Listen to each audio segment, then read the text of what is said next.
over what we did last Tuesday one more time. And these trapped ions materials mostly come from Foot Atomic Physics book and this paper. I want to remind everyone who did not pay attention to this part, I actually spent a lot of time reviewing and have some hints about the exam. So you didn't pay attention to the slide, the video. If you did not come or attend, please watch it.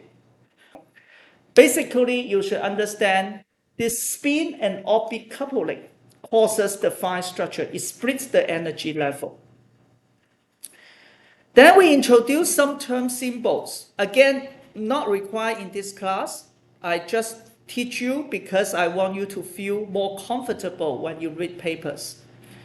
And when you have this fine structure, you split this into two levels due to the lattice orbit coupling, right? So lattice spin coupling, LS coupling. Originally, these two levels are the same, but because of this coupling, you get two levels, right? And they are still not the two levels we use in the qubit operation. We further introduce the so-called hyperfine structure. This hyperfine structure further split these two levels into finer levels. And why this hyperfine structure is, you can think it as the nuclear spin, right, interact with the magnetic field created by the electron. Or there are other mechanisms like quadruple charge, but we just do it very simply. Just agree with that. Okay, if your electron spin interact with its own magnetic field, then the nuclear spin should interact with the magnetic field also, right? And this gives you two levels. So this fine structure, hand wavingly, I don't know what I'm writing here, why the spelling is like that, right? Structure. This fine structure, split it, but not enough. It's in the order of hundreds of terahertz. Then we have hyperfine structure further split each of them, and then their energy level is about 16.7 gigahertz. By the way, let me test you why I say energy is gigahertz. What does it mean?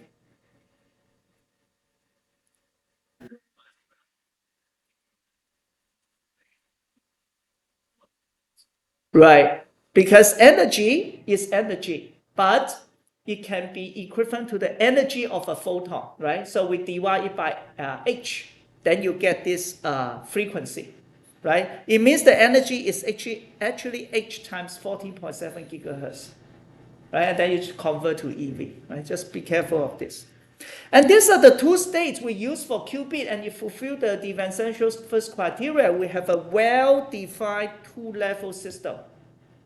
Compared to our superconducting qubit, which is about 5 gigahertz, this is actually wider, so should be more robust. Also, definitely, I don't have the problem of the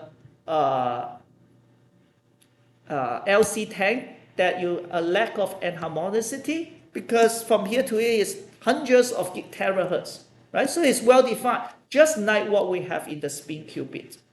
Okay, so all these things, if you feel too much, I'm fine, you don't study it, but you need to agree that we have this two level. That is how we form the two qubit, full hyperfine structure.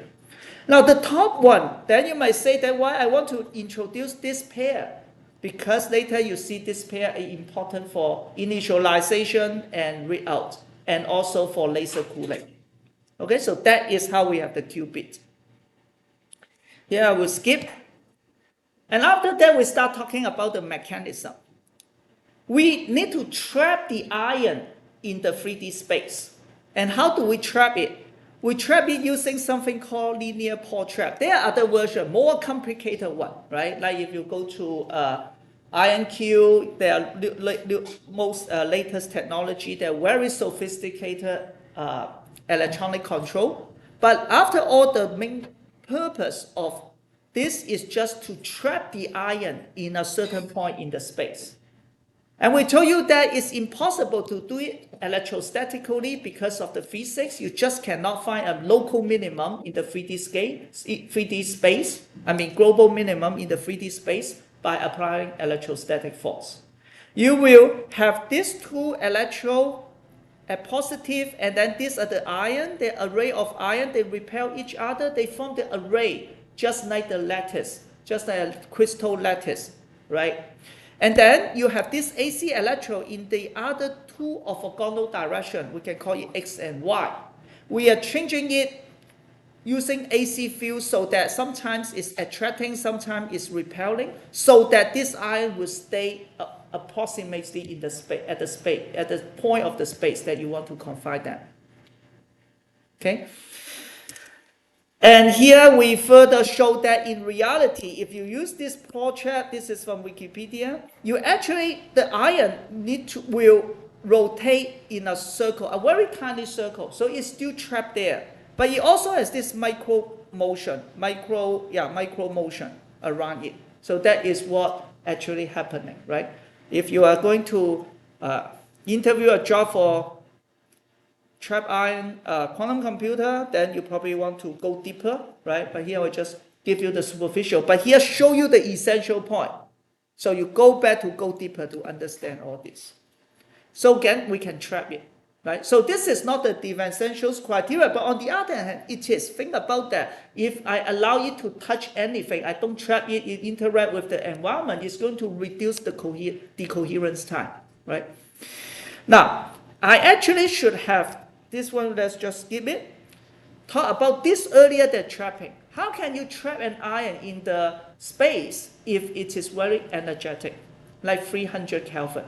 So we actually need to cool it, right? For two reasons. One is we need to cool it so that you can trap it well, otherwise you need a very deep potential. Another is that if it is there a lot of thermal fluctuation, you will have bordering of this level. Or I think in another way, the thermal energy is so large that this is a very small energy. It's in the order of micro EV. But our 300 Kelvin thermal energy is 26 milli EV, in the order of 1,000 times larger, right? So if you are jumping, like the earthquake is like magnitude is like 1,000 floors, then you really don't know whether you are on the first floor or second floor, right? You are vibrating so much. You can think in that way, right? So we do need to cool them. And how do we cool it? We use laser cooling. We already discussed, I won't go into the detail, but the main point is that you absorb, the ion will absorb the photon, and then it will get excited, and later it will release the photon. But it will release it in both directions with the same probability, for example, right? If you release in this direction, it will slow it down because at the beginning, it's just like a ball hitting this ion, right? And then you kick back this ball, then you will slow down, just conservation of momentum. This one will not. But anyway, on average, it will slow down. You just keep absorbing, releasing, absorbing, releasing. Of course, last time you say that, how about the other direction? Ion can go in this direction. In that case, you actually will increase its energy. But luckily, we have the so-called Doppler effect. When you are running to each other, the energy of the frequency of photon is higher. So we will shoot a photon that has lower energy. So it can be absorbed by this ion when the ion is hitting this photon. But it won't be absorbed by this ion when this ion is running away, because you actually see a lower frequency due to so-called redshift. Okay, so you can go through that, but anyway, the point is, for this simple 1D case, if I shoot the photon at the right energy, lower frequency, at which frequency, and this is the frequency, from this qubit 1 state to F0 state, right? So then I will be able to slow it down if the ion is running to here. And if you slow down, then it means V is smaller. And again, what is temperature for gas? When you go to atomic particle, it's just the velocity of the gas, right? Of course, there are more like vibrational mode, stretching mode, whatever, right? But you think about just a single atom, like helium, for example, then basically it is just this linear energy, right? So you can appreciate that by, this is very interesting, very smart design, right? You will think that I shine the light on something, it's going to heat up, but actually I can cool it down, and cool it down to really, really low temperature. I think, I don't know, I don't track it, but in the past when I read, I know that it's like breaking the record to lower and lower, right? I forgot at that time. Right? They might have better method now, but definitely it's lower than dilution refrigerator if you want to go very low. Okay, so we cool it down. So although again, so this one doesn't look like to be related to the Van Essentials criteria, but it is no, actually it is, because when I cool it down, I have well-defined level. I will not enter with photon, right? A photon outside. So this increase the decoherence time. So these are some technology you need to know also. So exactly what the theta, no, it first evaporates the ion, and you need to evaporate the atoms, and then you, actually I don't know, what, I think it first ionize the, right, we will, again, pump, should I say pump? I will just say, shine, right, photon, right? You add the photon to it. Then what happened? If, like, photon at 369.53, right? So now we probably don't have this red shift and blue shift problem because they are very cold. They are basically not moving, right? If it was at 0, what will happen? Nothing, right? No change, because the energy is not enough to pump the states, because this to excite the ion, right? But if it was at 1 state, yeah, then it will go to 2p half, F equal to 0. Right? Then you wait.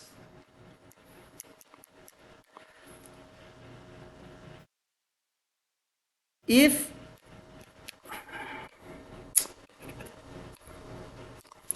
let me just call this A, B, right? For A case, which is it start with 0, nothing will happen, right?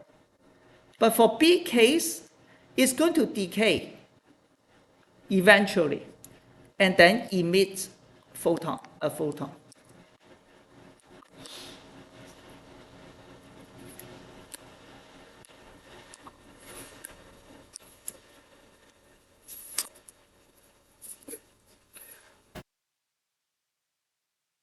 Right? Then what does it mean?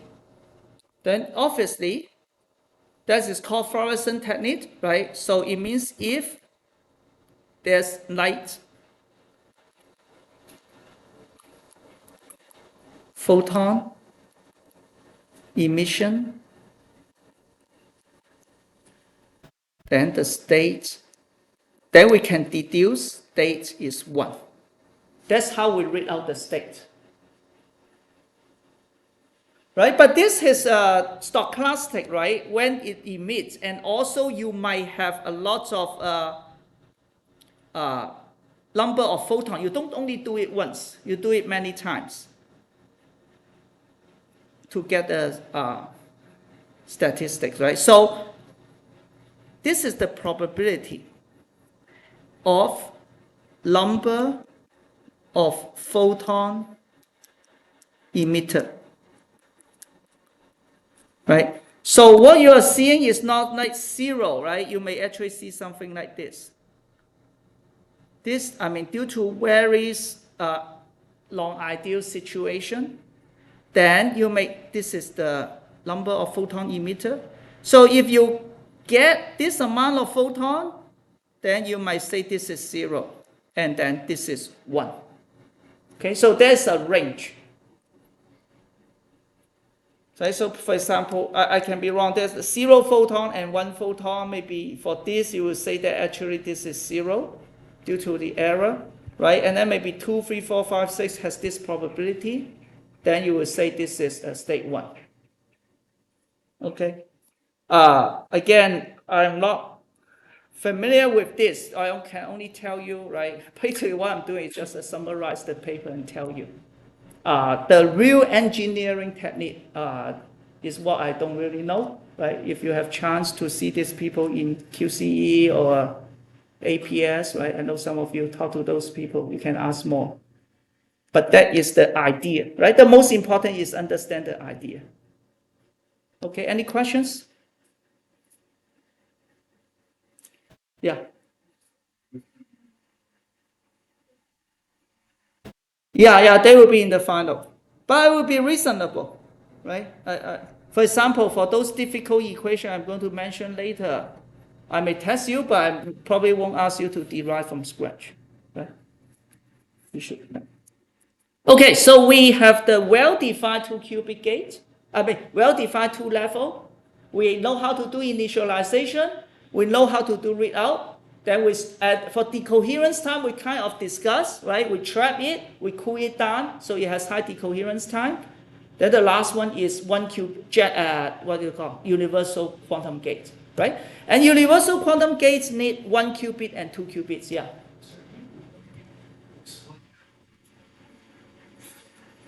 This point is just like the number of photon emitter, right? So when you do this experiment, I think they will repeat many times.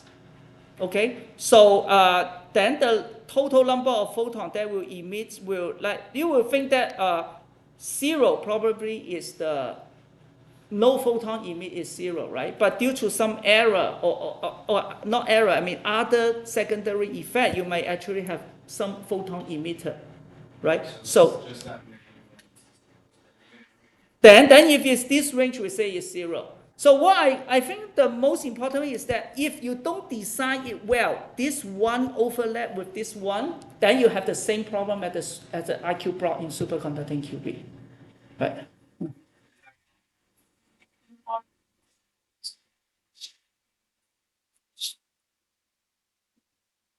Yeah, I'm talking about the IQ block, right? The two things overlapping, right? So you can separate this well if your technique is good, then you have very high readout fidelity. Otherwise, you may have some error.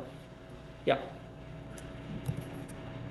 Okay, so let's look at the 1 qubit and 2 qubit gates. Again, 1 qubit, for 1 qubit gates, if we can show that we can rotate about the x and y axis, then we can construct any 1 qubit gate. Why?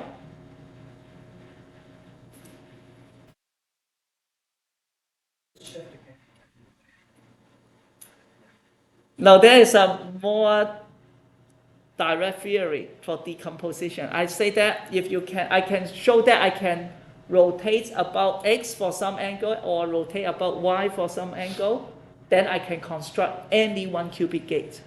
What is that? Why is that?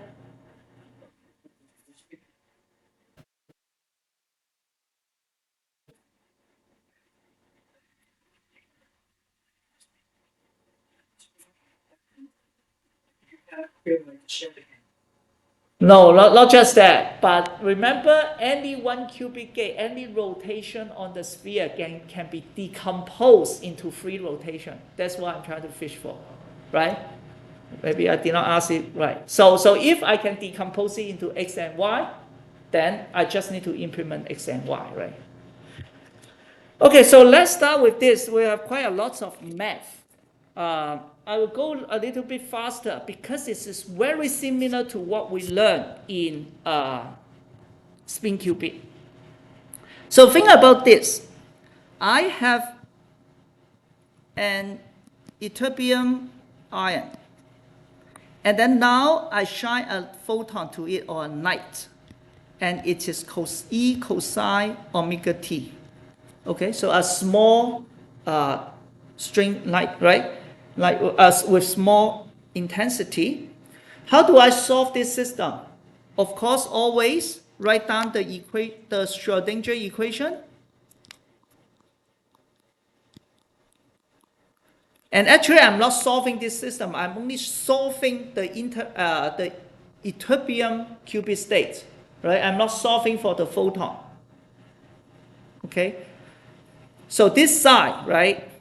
The side is the state of the ytterbium ion, the qubit, qubit. I even should say the qubit, right? Then again, we use the fact that this one, the Hamiltonian, can be decomposed into the unperturbed Hamiltonian plus this interacting Hamiltonian. What is H0? H0 is just the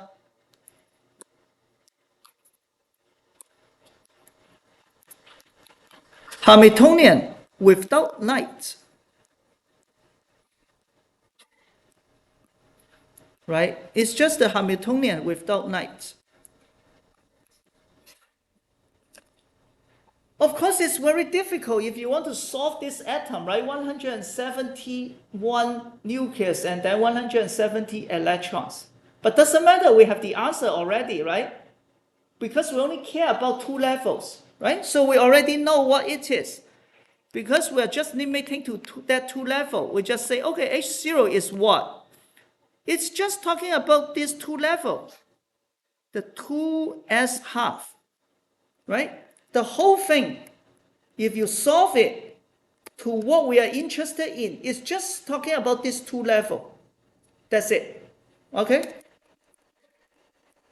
So because of this, right, I would say, okay, the first level is E1, the second level is E0, just the energy, of course, right? And their difference is 14 gigahertz. Make sense? And then after their state is what, 0 and 1 here, right? And if you remember, this is correspond to F equal to 1, F equal to 0, but you don't need to understand if you got lost. This is related to the total angular momentum of the whole atom. But anyway, this is simplified to this, and this is the same as the spin qubit. We just say, okay, for spin qubit, we have spin up, spin down, you have two levels, right? So here we don't have like external magnetic field, because in order to have this two level, we need an external magnetic field to split into two level, right, in spin qubit. Now, can you remind me how we get this two level in this atom? What did we do? Yeah. Yeah, very good. Or just hyperfine structure, right? Due to the magnetic field of the electron created by electron and the nuclear spin, right? So this is built in already, right? Again, you need to use, I think, special relativity to solve all this, because the electron is spinning very fast. And moving very fast to solve this. But no, this is given, right? So now you should be able to understand this type of thing, right? Don't get scared by it. And so what it means is this: the eigenstate H applied to 0 must be E0, 0. H0 applied to 1 must be E1, 1, right? Because that is the meaning of the Hamiltonian. It has two eigenbases, it has two eigenvalues, and that's it. So now, just like spin qubit, we treat H1, Hi as the perturbation.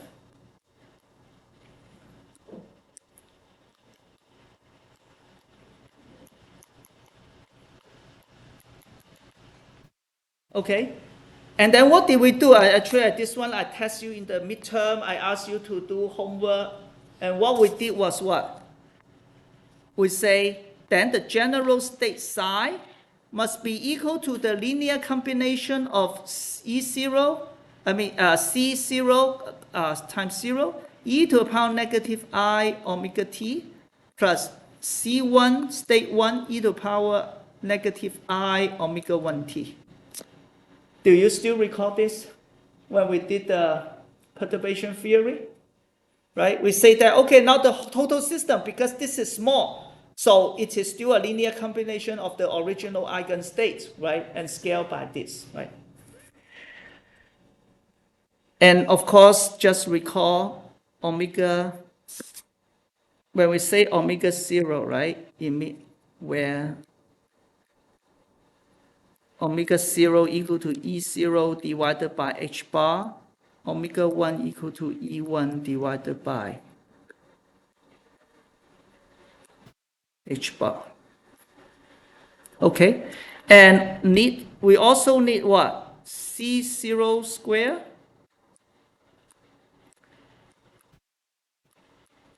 plus C1 square equal to 1. Right? Because the probability of measuring state 1 must be equal to the probability of measuring 0 must equal to the probability of measuring 1 at the same time. I mean, the probability of measuring 0 plus the probability of measuring 1 must be equal to 1. Right? So we all know this, right? So nothing special. And now, another question is, then how about HI? How do we express it? Now, HI is expressed as E R dot E0 cosine omega t. Now, what is ER? ER is the so-called electric dipole. When you put an electric dipole in a magnetic field, then it will create energy. Right? If you forgot this from your EE, then please just take it for granted or go back to study a little bit. But my goal in the,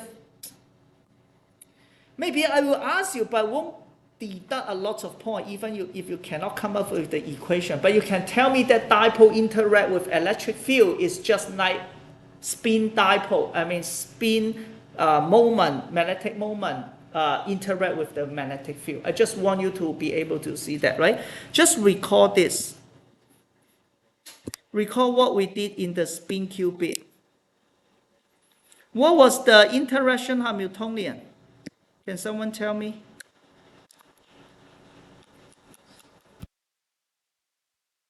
Thank you. Negative mu dot B. I deliberately put the oscillating field which we had in the x direction. Remember that one? See, E corresponds to B, right? Mu corresponds to ER. Electric dipole interact with electric field. Magnetic dipole moment magnetic moment interact with magnetic does not, right? Magnetic moment interact with magnetic field. Everything is the same, just different physics, right? Okay?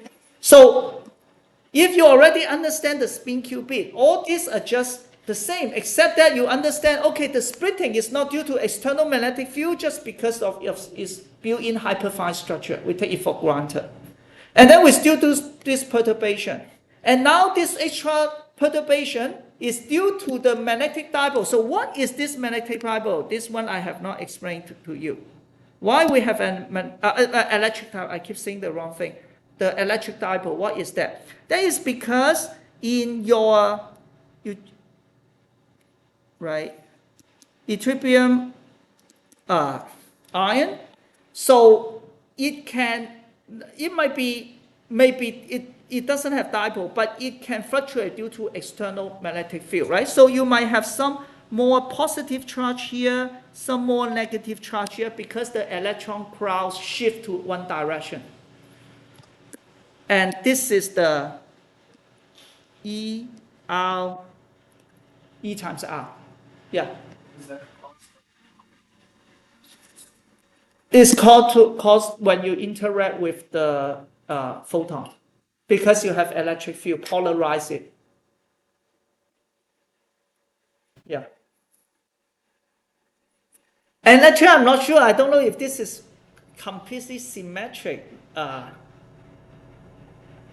think so. I think the charge center overlap for this atom. I think they overlap. Yeah. Okay. Yeah. So we have this, right? And then what? What would you do? Well, you can solve it, or you can borrow what we learned before. Recall?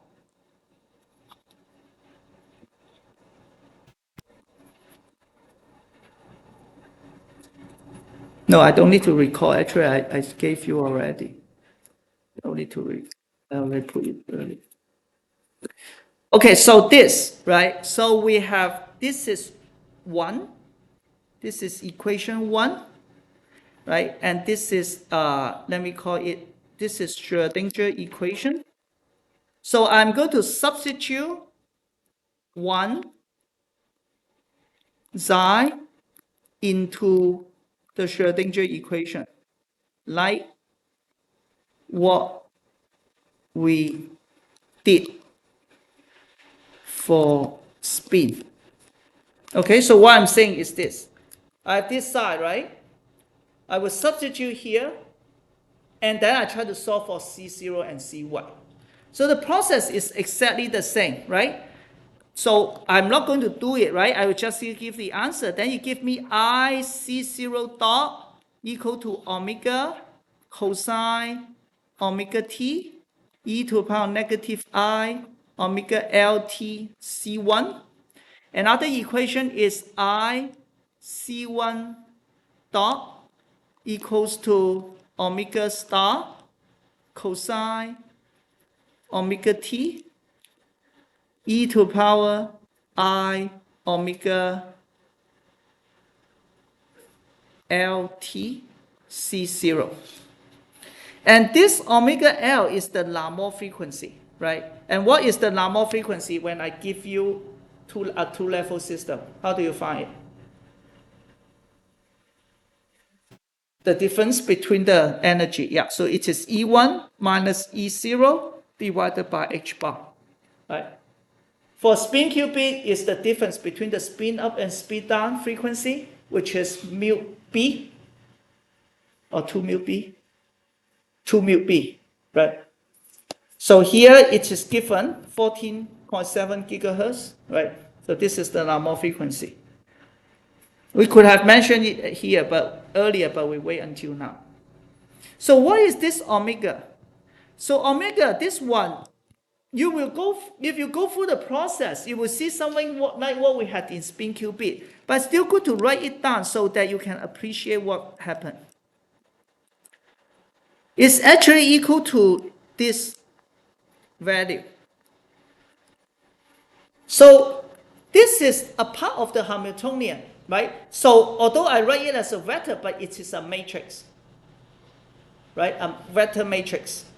So this one is actually odd. And because it's odd, you will not have 0, 0 term. So remember when we come up with this equation in spin qubit, we apply the 0 to the left, and then sum of term will be gone, and then C4 to the right, and then sum of term will be gone. Then we get two equations. And that left over is this cross term, 0, 1. And this is important because it shows that we have the possibility of coupling the 0 state to 1 state, and which is what we need for rapid oscillation. Right? This one can be better appreciated if we realize that in the real space, this is just equals to 1 over h bar, integrates over the 3D space, E out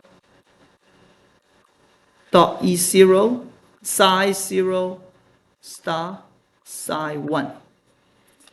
Right? So basically, this is the inner product of this one. If you try to project it into the real 3D space, then you have psi 0 and psi 1. And then this is the vector. And this is an odd function. But I ignore this if you are not really sure what I'm showing, right? So because in this class, we just keep doing the matrix quantum mechanics. But you can appreciate better if you understand this.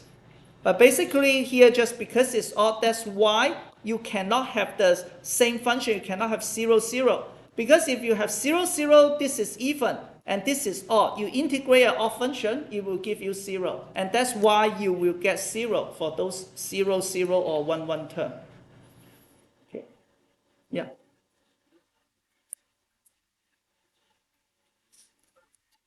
External, sorry. So this is E0 is this guy. I should have put this one. Right, right. For photon, yes. The electric field of photon.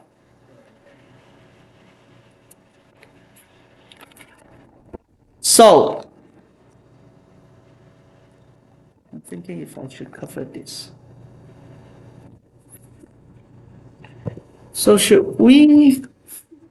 So I will continue, right? So don't worry too much about math, but I still want to write it down so that you can appreciate, you go back to compare, because this math are exactly the same as what we had in spin qubit, okay? So I continue the first equation, right? IC0 dot, right, equals to C1 cosine omega 1 omega t E negative I omega LT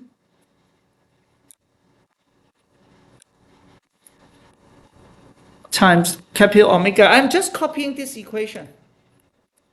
I C0 dot equal to omega cosine e to the power, right? IC0 dot omega cosine e to the power and then C1. I just copy it. I did not do anything. I shuffled the terms a little bit. It's not important for this equation, but what I want to show you is that we are going again to do the rotating wave approximation. I changed the cosine term into half of e to the power I omega t plus e to the power negative I omega t. Then the whole thing e to the power negative I omega lt omega, right? Capital omega. So cosine omega t is just half of e to the power I omega t plus e to the power negative I omega t. Just identity, right? And then I multiply the Larmor term to here, then I have C1, I take omega here also divided by 2. Then what do I have? E to the power I omega minus omega lt plus e to the power negative I omega plus omega lt. Is that okay? But again, don't care about these details because you know that already, learned it many times already. The main point is that I have a delta omega minus omega. So this is the detuning. Omega L is the qubit frequency. Omega is the light frequency, the photon frequency, right? So this one add together will be very fast. This one will be very slow, right? So I just say, okay, if omega is approximately equal to omega L, then use rotating wave approximation. Then we get C1 omega over 2 e to the power I omega minus omega LT. Right? I call this equation 2. Is that okay? And of course, I can do the same thing for another equation similarly. Right? I C1 dot. We are just repeating what we did. Equals to omega star over 2C0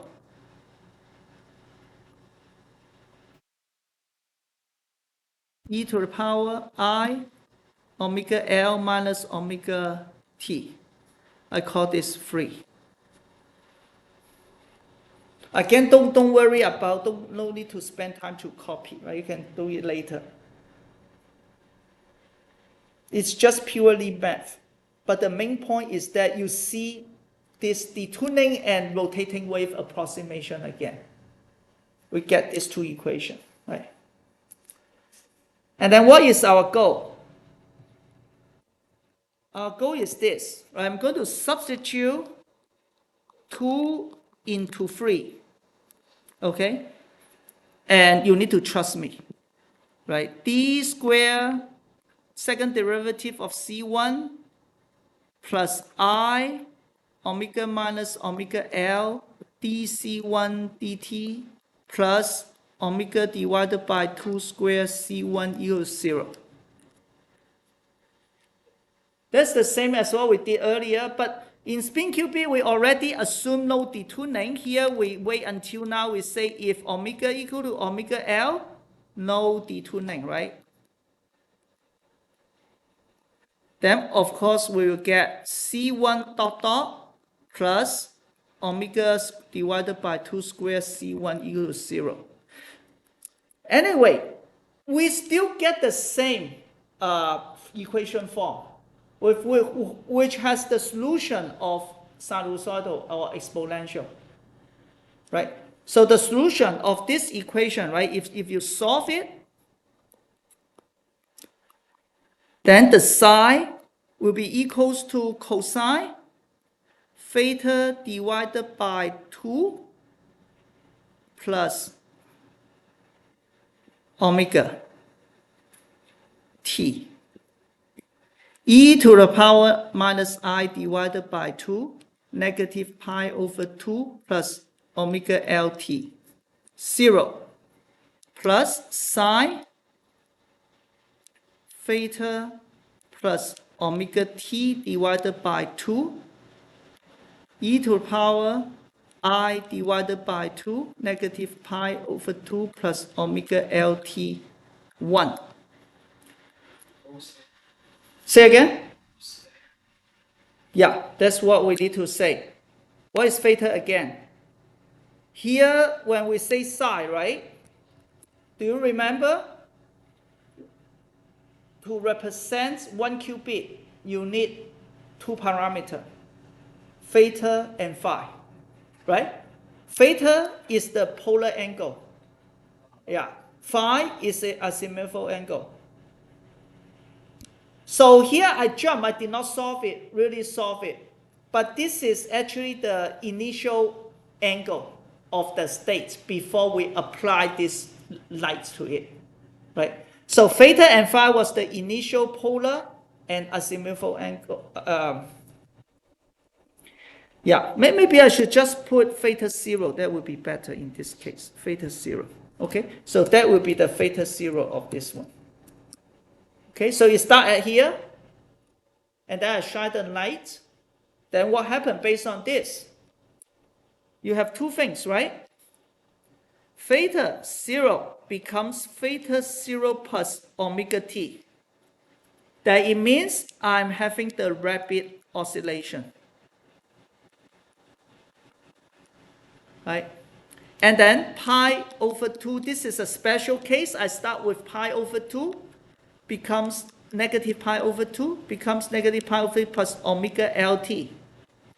This is Larmor precession. Right? So the whole story is exactly the same as what we did in the spin qubit. In the spin qubit, we applied an oscillating tiny magnetic field in the x direction.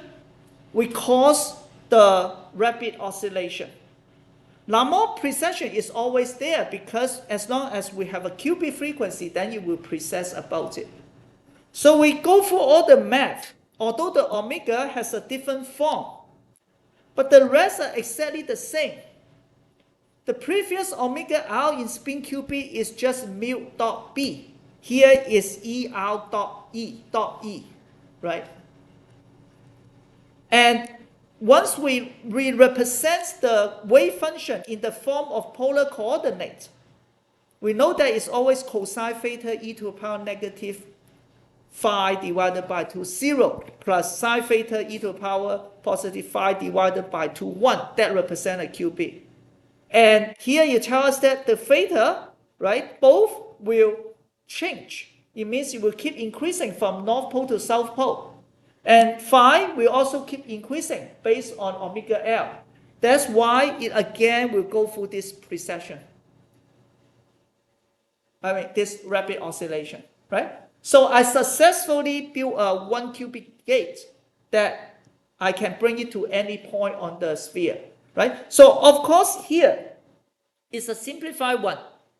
If you don't do detuning, you will get something more exciting with just something like the rotating magnetic field. Then we can have a vector pointing at any place and it will rotate about that point.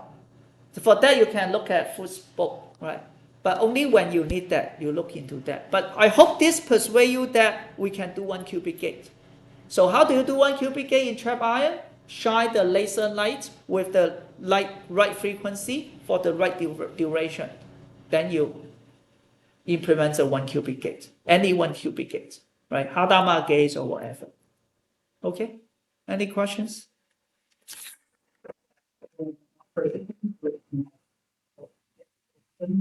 It actually happened because Larmor precession is just because of the qubit frequency, omega L, right? Because the difference, then you will have the precession. Yeah. So usually we'll say work in the rotating frame, then you don't see this precession. Rotating frame means you just follow the qubit, right? Then you don't see it rotating because you're on the merry-go-round, right? Yeah. Okay. Now, if you try to derive this math of course messy, but if you can relate this to what we learned earlier, then you know that it is easy, it's the same, right? You just reinforce your understanding. I'm pretty sure, right, if I were you, right, I will also feel confusing now because I forgot what I learned earlier. Looks like very complicated. But just trust me, they are just the same, right? So try to learn it. Okay, so finally, let's talk about the 2 qubit gates. How do we do the 2 qubit gates? So again, this is very instructive because you remember in spin qubit, in order to do the 2 qubit gates, we need to borrow a state outside of the Hilbert space, right? We have 4x4 matrix in the 2 qubit system, but in order to do the 2 qubit gate, we try to borrow a state that is that the spin qubit, you have the 2 spin occupying at the same site, right? So this is similar. We try to do something like that, and we follow this approach in this paper. So how do we do it? It's a little bit confusing. So you don't need to memorize the procedure, okay? So don't worry. But you need to understand some of the philosophy behind, right? Now, first of all, and the picture is important. I hope that you have this picture in your mind. You should know that the ions are cooled. Okay, they cool, right? Because they are laser cooled. They are not moving. You hope that they are not moving to trap them, right? So they are trapped. That's first of all. And then you form a string of ion in your quantum computer, right? So for a trap ion quantum computer, basically you just think of it as some of the ion, right, lying linearly next to each other. They are positive charge, they repel each other, right? But at the end they have a positive electron, so I have a string of line, like the soldier, right? Just shoulder to shoulder, right? So this is the string of iron. Now, if this is the string of iron, this is just like the lattice.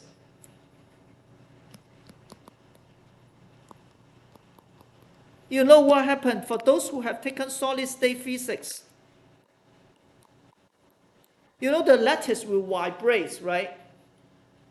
And in order to describe this collective action, and if we quantize it, you come up with something called photon, right? So they have different mode, right? So you do not think that, oh, the lattice look like vibrating randomly, 10 to the power 23 atoms, vibrate randomly. How do I describe that? But they can be decomposed into many modes, just like a guitar string. You can decompose every vibration into the summation, superposition of the mode. So same as this, now we have a lattice. Right? What do I mean by mode? For example, right, I'm going to erase it, but just think about it. This is whole atom.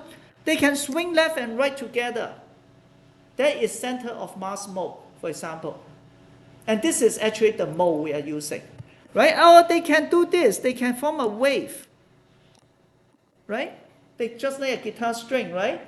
And you can have higher frequency and lower frequency. So different mode. And some has a higher energy, some has lower energy. Are you okay with what I mean by the mode? Right? So you have all the atom here, and you like all the kids lying together, and somehow they dance, they keep moving. You will have some agitation, right? But light lattice, right, has vibration no mode. Okay, but because they are cool, so we only need to care about two modes. It is, I call it A equal to 0 and A equal to 1.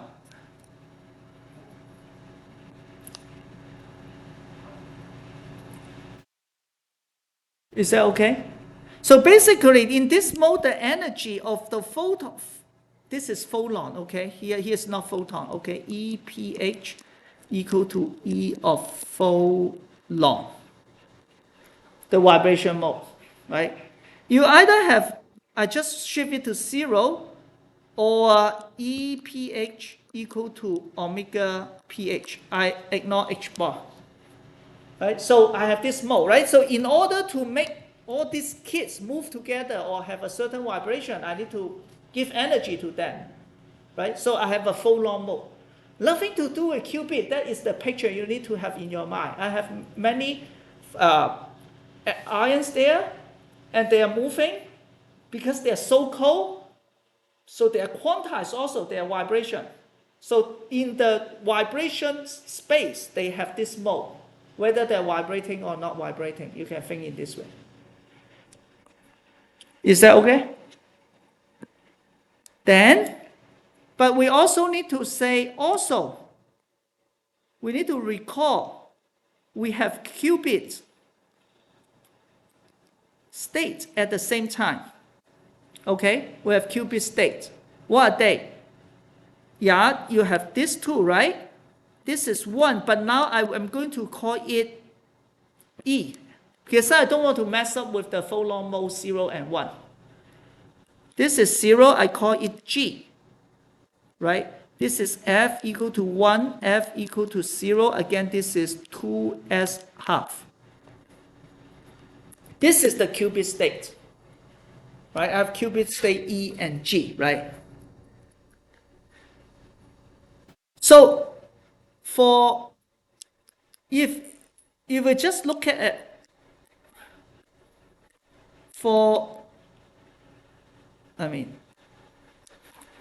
considering, if we just considering ion A, right, then at low temperature, the whole system has 4 different modes. GA 0, GA 1, EA 0, and EA 1. What does it mean? This refers to, this means the ion A is at the excited state, and 0 means that the photon mode A equal to 0. Do you see what I'm showing here? Right? So originally, if you have one ion, it can be excited or ground. We'll call it 0 and 1 before, right? Now we're going to call it G and E. So it can be GA or EA, right? But at the same time, in its environment, the whole train can have 0 photon mode or 1, right? A photon mode equal to 0 or 1. Right? So if you think about the excited state as spin up or upside down, it's just like the kids are lying together. Now one of the kids can be upside down or stand upright, right? But at the same time, the whole team, either they're standing still or they are vibrating. And because it's very low temperature, we only need to consider 0 and 1. Right? So here just to tell you that the picture of this whole trap ion quantum computer is like that. I have individual atom at excited or ground state. I only consider one of them, right? Individual ion at excited or ground state, but at the same time, the train is also has either is 0 or 1. Make sense? Okay. But we are talking about 2-qubit gate. So we are going to say this. Consider 2 ions, right? Each of them is 1 qubit, A and B. So what are the possible states? Right, there are many. Of course, I have GA, GB, and then 0, GA, GB, and then 1, GA, EB, and then 0, and keep going. Basically, it's nothing special. Just say that now I consider 2 kids, right? Each of them can be either standing upright or upside down with their hand. And at the same time, the whole, the 10 kids who lying together, they either are not moving or they vibrating laterally. That's it, right? So I should have 8 possible states. So I have these 2 ions, right? So now let's see how to construct the 2-qubit gates. And here we need to accept some of the given theory. It is not, it is complicated, but we just accept it. And this 2-qubit gate is actually a control Z gate.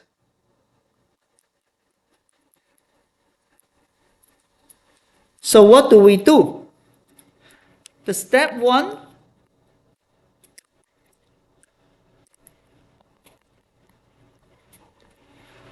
is this. We are going to apply a laser or a photon at the frequency of omega L minus omega photon. Now you should understand what is omega L. This is normal frequency, right? Or it is just the qubit frequency. If your atom absorbs L, what will happen? It will go from ground state to the excited state. But we don't apply omega L. We apply a frequency which is smaller than omega L by the energy of the photon. Right? The photon, sorry, by the energy of the photon. We just say that if your photon, it's a simplified description, let's say the ground state, not vibrating, compared to the lowest energy, vibrating energy, is omega pH. Right? So we apply something that is omega L minus omega pH on ion A. Okay, I apply to it. And this is the so-called control qubit. We will see that later. Control qubit. Right. So this is what will happen. If the original state is EA, 0, means that it was excited and then there's no photon vibration. When you apply this to it, right? So you can, this will become negative I GA 1. So what does it mean? It's just like this. This guy, EA, it has omega L, right? The energy, because I'm at excited state, right? And then I plus the photon, which come in as omega L minus omega pH. So the total energy of this system is 2 omega L minus pH. After this, I have omega pH, and I'm going to have 2 photons, omega L minus omega pH going out. So basically, this is like stimulated emission. It was in excited state. If it goes to ground state, isn't that it will give up a photon of omega L? But it doesn't. The reason we come in with this photon, yes, I go to the ground state, but at the same time, I create a photon mode. So the photon I'm going out is omega L minus omega H. So it is smaller, right? But that makes sense because you can hand-wavingly think that this photon with lower energy still create stimulated emission. So I have 2 photons coming out with the same energy. And then the extra one, you use it to excite the vibration. Yeah. Yeah, go ahead. It says that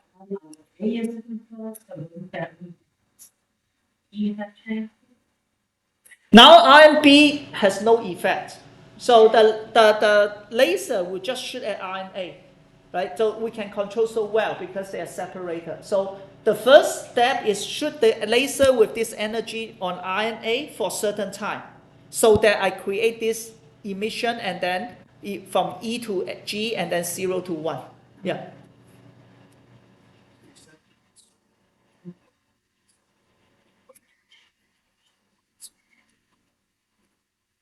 Because I shoot in 1 photon and then it bring out another photon, so 2 photons will be going out. It did not get absorbed.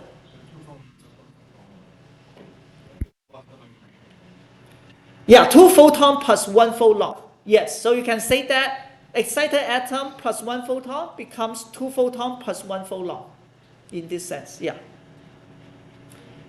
So exactly, of course, you need to go to math. I also don't know it well, right? That's how you can get this negative I, which is very critical. But hand wavingly, we can understand it as a stimulated emission. This shorter wavelength photon, lower frequency photon will stimulate another emission of a lower frequency photon. Yeah. So that is a way to think, right? It's just hand waving, but now, or if you are at the ground state, but you already have this photon mode, this is going to be negative EA 0. This is easy to understand, right? Because now I have omega pH in my train, and then the photon is omega L minus omega pH. Then all I need to do is just absorb this photon, right? I try to absorb this photon, which is not enough to bring me to excited state because I need omega L, not omega L minus H. But luckily, I have this vibrating mode. So I take this vibrating mode plus this photon, and then I go to the excited state. Okay, just like I was standing upside down, the kid standing right up, and he want to flip, and someone need to push it, right? But it's not enough force, cannot flip upside down. But that kid was successfully using the vibration of the train from other kid together, right? Then it was able to flip upside down, but at the same time, all these kids are not vibrating anymore. Do we get? Right? Or in other form, just in order to get from ground state to excited state, I need omega L, but you only give me omega L minus pH. Luckily, I have omega pH, which is vibrating in my system. So let me take that energy and then plus your photon. Then I become excited. However, I need to take away the photon. Right? So this is a many body, right? But it works. Okay? And let's also accept the fact for other states, no effect. Okay, they will still the same, so this is given. Okay, that's the first thing. For example, GA0 still GA0 if you try to shine this photon to it, right? On the other hand, if you try to shine omega L instead of omega L minus omega pH, you are going to bring this to EA, right? You will excite it, but because this is not enough, so you cannot. And so you see that I'm borrowing the energy from the photon train. That's the first thing. Any questions? Yeah, it is too much, but I just need to do this. I hope that. How about this? I promise you not to test the second 2-qubit gate for this session, right? But I really want you to learn, right? Just, yeah.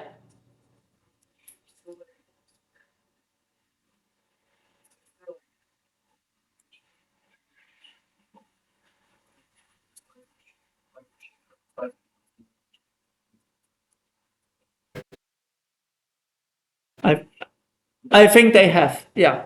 I mean, the laser technology is so advanced, right? I think it can be very accurate to hertz. I don't know, I may be exaggerating, but it should have, yeah, yeah. Okay, now we go to step 2. Step 2, oh, and I forgot to say that this, when we say apply this, we call it a pi pulse, right? This is a pi pulse. Doesn't matter, it just means that it's short enough, you only flip from ground to exciter, exciter to ground, right? Causing the NOT gate action, right? Step 2, we apply a 2 pi pulse to ion B. This is another ion, right? Which is the target qubit.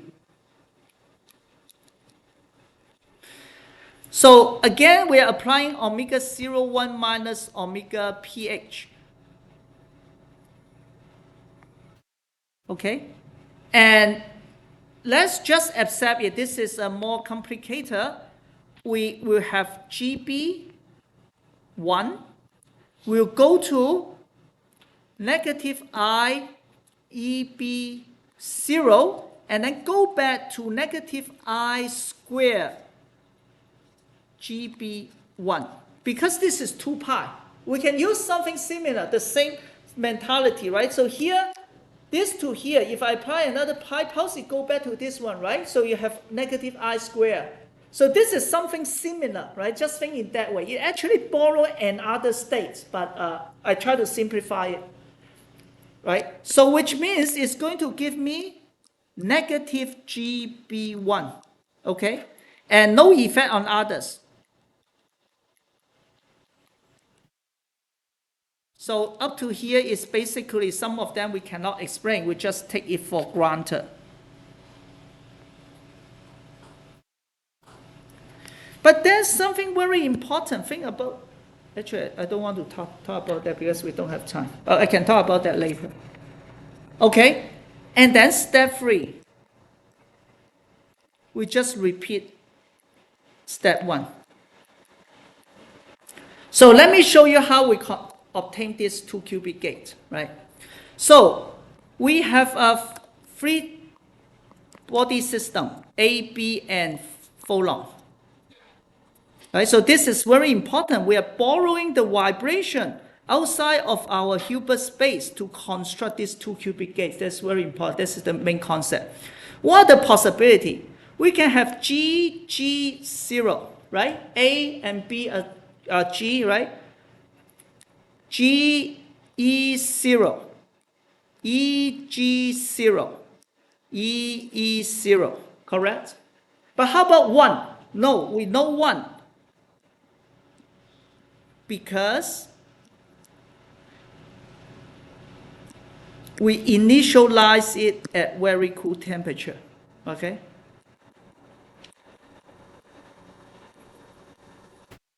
We will do that so that it doesn't have any vibration. We start with that, okay? All the kids standing still, don't move. You can only do flipping up, stand upright or stand with your hand, right? So what do we do? Now apply step 1. Step 1 means I shine a pi pulse to the first gate, to atom A, right? So again, what does it do? Let's see. It does not have effect unless I have E0 or G1. Only E0 or G1 has effect. This is G0, right? A is G, right? So no effect. G0. Second one, also G0, GE0. Do you get what I'm talking about? Because this is G0, no effect, right? How about this one? E0, it has effect. It becomes negative I, EG1. GG1, right? I need to flip it. The other one is E0, the last one, E0. So it becomes negative I, GE1. Any question about this? Give me 2 more minutes. Right? I just applied what we learned earlier. Okay, fine. Then let's do second step. Second step, I've applied the 2 pi pulse to B only. But B only has effect if it is G1. Others has no effect. So the first one is G0, so no effect. The second one is E0, also no effect. The third one is G1. It has effect, and we put negative in front of it. No. Negative I, so it's still I, but this still G1, right? Because it doesn't change. G1 becomes negative G1. So the last one is E1, also no effect, right? Because it is not G1, GE1, right? Because it is E1, right? Make sense? Because B is E, so this is E1. E1 has no effect. So the thing, it is the same. Is that okay?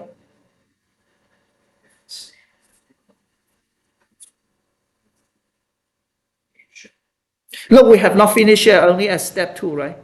We still have step 3. Okay, so step 3. What does you do? Step 3 repeats step 1, right? So again, what has effect? E0 and G1 has effect. E0 and G1. The first one is G0, so no effect. The second one, again, G0, so no effect. The third one is G1, so it becomes EG1. No, EG0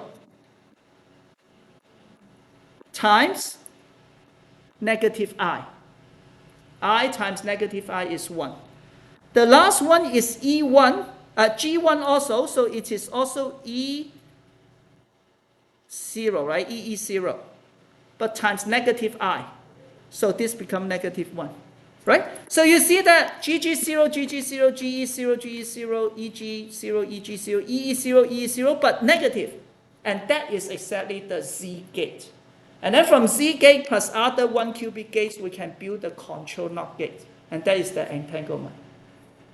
I know it's a rush, but so promise you not going to test the 2 qubit gate for trapped ion. But I really hope you try to understand it a little bit.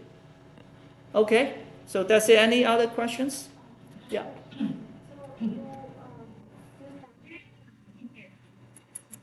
This is Z gate. Yeah, from here to here is Z gate. Control Z gate, not Z gate. Control Z gate. Yeah. So yeah, when both are one excited, then you have a negative. Yeah. Yeah. So in step 1 we get 2 photons. That 2 photons are used for step 2. No, they will be gone. Yeah, here you just like shine a laser pulse on ion A, and the process is finished. And then shine another laser pulse on ion B, and then shine the laser pulse on ion A again, and then I get this control Z gate, right? So this is why, by the way, for trapped ion, the qubit doesn't need to be next to each other to do to these 2 qubits, right? We did not say we need that. It can be at the end of a train of ion. Then why they can't get connected? Because of this photon, right? They're borrowing the photon. The photon connect them together. This is pretty interesting and beautiful, right?